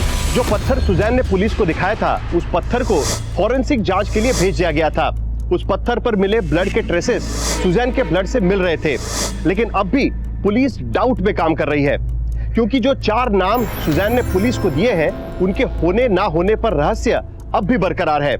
उनके बारे में ना क्रिमिनल डेटा में कुछ है और ना ही डम डेटा में।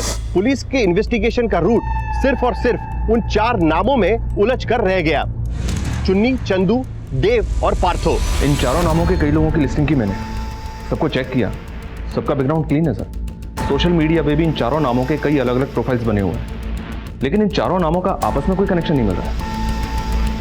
और सवाल यह है कि कोई भी मुजरिम या रेपिस्ट विक्टिम को अपना असली नाम बताए, तब तो सर हमारी अब तक की सारी मेहनत जीरो हो जाएगी। हम तो ऐसे ही लोगों को ढूंढ रहे हैं जिनका नाम भी असली नहीं है। अब ये असली नाम हो या नकली, ढूंढना तो है।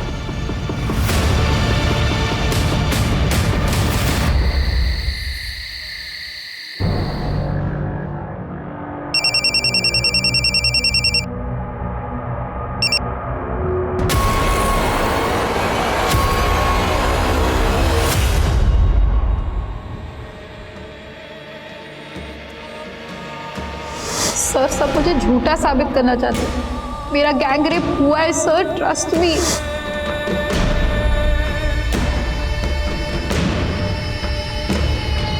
सर आप इस वक्त यहाँ? आजकल हर वक्त एक घुटन महसूस होती है। ऐसा लगता है जैसे कहीं चैन नहीं है। आप शायद इस बात से परेशान हैं कि आज उस विक्टिम का नाम पब्लिकली ओपन हो गया है। कौन से विक्टिम? सर वो रेप विक्टिम सुजैन फर्नांडिस। मुझे हमारी सिस्टम पे ट्रस्ट था, पर अब ऐसा लग रहा है कि शायद मुझे जस्टिस नहीं मिलेगा।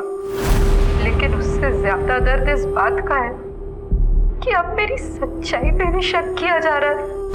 गलत मेरे साथ हुआ, मैं गलत नहीं। और जब मैं गलत नहीं तो मैं क्यों अपना चेहरा छिपाऊं?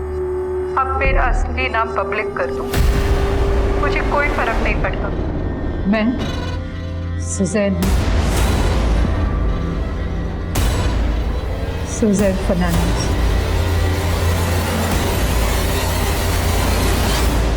एक महीने पहले आदित्य नाम के एक बच्चे का मर्डर हुआ था। उस मर्डर में सिल्वर कार का यूज हुआ था और सुजैन ने भी हमें यही बताया कि रेपिस्ट ने उसको सिल्वर कलर की कार में ही किडनैप किया था। और सर उस बच्चे की डेड बॉडी जहाँ डंप की गई थी वो उस जगह से थोड़ी ही दूर पर है जहाँ सुजैन को फेंका गया था। रेपिस्ट तो दूर, अभी तक हम वो सिल्वर कार भी नहीं ढूंढ पाए।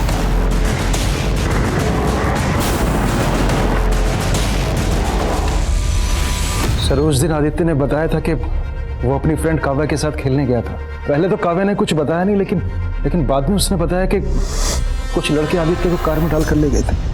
काव्या मैं तुझसे बाद में मिलता हूँ। वो लड़के कौन होंगे, कुछ आइडिया? आदित्य ने कहा था कि वो कार वाले अंकल उसे एक मोबाइल देंगे जिसके अंदर वो स्नाइपर जी गेम खेलेगा। स्नाइपर जी? सर आदित्य इस ऐप पर गेम खेलता था। आदित्य के टीममेट्स की लिस्ट में एक नाम चंदू है और चंदू उन चारों में से एक का नाम है। इस ऐप के सोर्स का पता करो और पता लगाओ वो जो फ़ोन इस्तेमाल करता था उसका IMEI नंबर क्या है और वो कौन सा सिम इस्तेमाल करता था। Yes sir.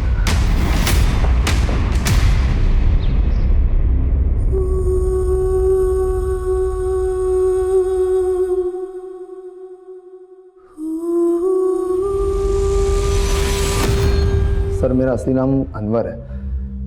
Royal Romeo Chandu तो मैंने सिर्फ उस गेम के लिए अपना नाम रखा था। तो आदित्य की टीममेट्स में से एक है ना? जी सर, लेकिन मैं कभी आदित्य से मिला नहीं हूँ। लेकिन तेरे बाकी 3 साथी देव, चुन्नी और पार्थ, उनसे तो मिला ना? कौन है वो और कहाँ है? आप क्या कह रहे हो? मुझे कुछ नहीं पता सर। अभी पता चल जाए। सुमित जरा इसको पता लगाओ और अच्छे से पता लगाओ। इसके एक दोस्त को उठाओ, मुझे सबसे पूछताछ करनी और पता करो इसके जानने वालों में से सिल्वर रंग की कार किसके पास है? पुलिस ने आनंद फानंद में 30 से ज्यादा लोगों को उठा लिया था और अब उनको इंतजार था सुजैन के होश में आने का।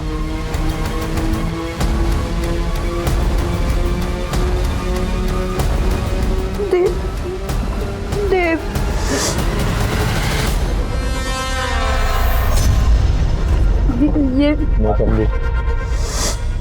ये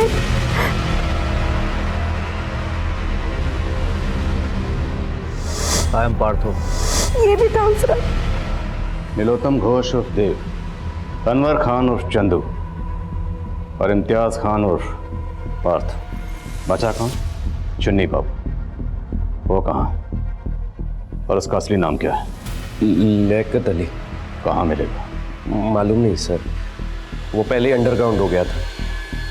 हम भी प्लान बना रहे थे। भागने का प्लान बना रहे थे? हाँ, अब ये बोलो, तुम लोगों ने लड़की को ये नकली नाम क्यों बताया? बोलो। सर हम सारी लड़कियों को अपना यही नाम बताते। सारी मतलब? इससे पहले भी तुम लोगों ने रेप किए? वो सारी सब प्रोस्टिट्यूट्स थी सर। मैं सुजैन से भी देवबंद के ही मिला था। उसको देखते ही नीयत डोल गई थी मेरी। एक्सक्यूज मी, ये आपका ईयरिंग गिर गया था। Oh, thank you so much. By the way, I am Dev. आपका नाम जान सकता हूँ? सुजैन। जल्दी करो बे, एकदम ढूंढा है मैंने।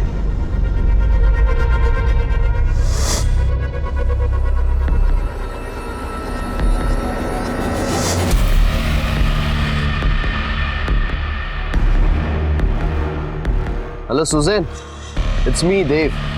आपको मैं ड्रॉप कर दूं?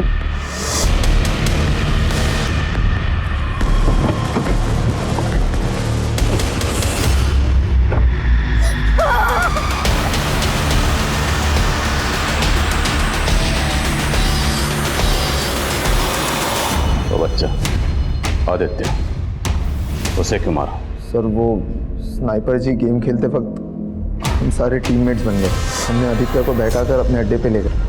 हमने थोड़ी सी पी ली थी सर, इसलिए हम उस बच्चे के साथ मज़ा करने लगे। सर अगर उसे जिंदा छोड़ देते तो वो सारी बातें अपने पेरेंट्स को बता देता। ये कह के खाड़ उधर सालों।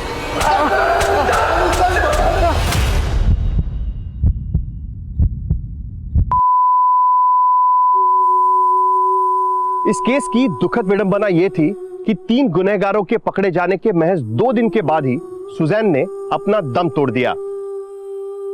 तकरीबन 1 महीने के बाद चौथा गुनहगार लियाकत अली उर्फ चुन्नी पुलिस की गिरफ्त में आ गया। सुजैन एक सशक्त महिला थी, एक सक्सेसफुल रेडियो जॉकी। उसकी आवाज की खनक की लुत्फ एक समय पूरा देश उठाता था, लेकिन जुर्म के खिलाफ अपनी आवाज को बुलंद रखने की कवायद में उसकी जान निकल गई। हिंदुस्तान की रेप केसेस के इतिहास में सुजैन पहली ऐसी पीड़िता थी जो रेप के शर्म के पीछे अपना नाम और पहचान छुपाने की जगह खुलकर कैमरा के सामने आई।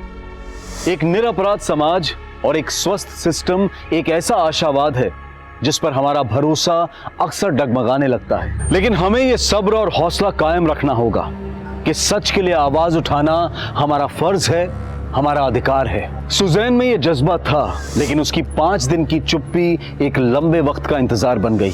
अब मैं अनूप सोनी आपसे विदा लेता हूं। फिर मुलाकात होगी क्राइम पेट्रोल सतर्क में एक और नए केस के साथ और उस पर हमारे एक्सपर्ट के विश्लेषण के साथ। तब तक अपना और अपने परिवार का ख्याल रखें, सतर्क रहें, सुरक्षित रहें और देखते रहें क्राइम पेट्रोल सतर्क। जय हिंद।